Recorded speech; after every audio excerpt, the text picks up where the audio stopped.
agree with that view, that Holmes obscured his finer writings. The White Company, St. Nigel, the Gerard stories and so on, which have been in print, after all, for 80 years in the case of the White Company, never out of print, which, to my way of thinking, is a proof of immortality in a book of great literature.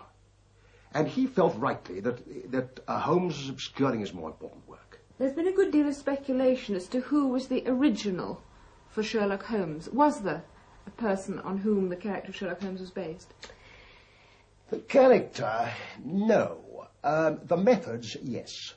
My father's old professor, Dr. Bell, was certainly the model on which the methods of Sherlock Holmes are based. The methods of observation and deduction began and ended there. The personality of Holmes and the way of putting those methods into practice in real-life crime did not belong to Bell at all. It belonged to my father. And Bell himself was one of the first to see that, because he wrote to my father and said, "If you are yourself Sherlock Holmes, and well you know it." How did your father feel about that? He admitted it at the very end of his life. When he knew he was dying, he gave one last interview to an American journalist. This is in 1930. And he said, "I confess now that if anybody was Sherlock Holmes, it was myself." Of course, all the criminologists knew it right away. That's why the French named, for instance, the Sûreté police laboratories at Lyon, the laboratory of Conan Doyle. They recognized at once, and they were continuously in correspondence with my father about many famous cases. I have in my files an article, a leader from the Times, written about 2 years before my father created Holmes, pointing out that the results of Scotland Yard were obtained entirely through chance, that there was no method, absolutely just all chance. And he invented a system whereby things like cigarette ashes, dust, other things of that nature, should yield their own message, their own story. Up to then, nobody done this. And that is why you get a man like Locard, who's today recognized as probably the greatest criminologist, he with Lombroso, that Europe's ever produced, has put it on record in these words: "If we are interested in dust today, it is because of the ideas which we've imbibed from Sir Arthur Conan Doyle. The use of plaster of Paris for preserving delicate marks, and so on. All this came through Holmes. Now, Holmes was a puppet sitting on my father's knee. His ideas, his words, spoke through Holmes. And so it's really very difficult to differentiate one man from the other. They both belong to each other, with this mass of contradictions, which makes up Sherlock Holmes. A lot of that belonged to my father. Not the misogynist, but the rest of it, not the violin playing and not the drugging, but all the rest of Holmes's habits belonged to my father. He was an excellent boxer. He was very untidy. He had this mind that sometimes was crystal clear and other times was dreaming. There was a great deal of the self-portrait. You've written Holmes stories yourself, haven't you, since your father's death? Yes, I did one book, The Exploits of Sherlock Holmes. The last 6 or 7 stories were done by me alone because my old friend Dixon Carr fell very ill. We collaborated over the first 4 or 5.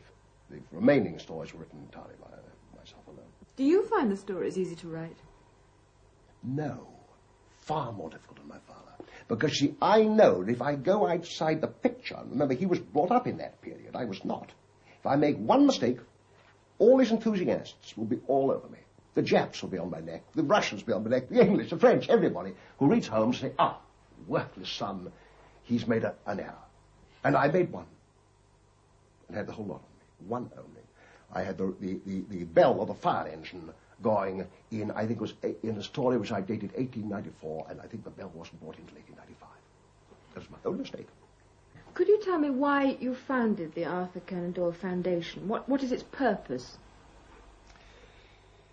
Well, I have no children, and I wanted to leave a living memorial to my father.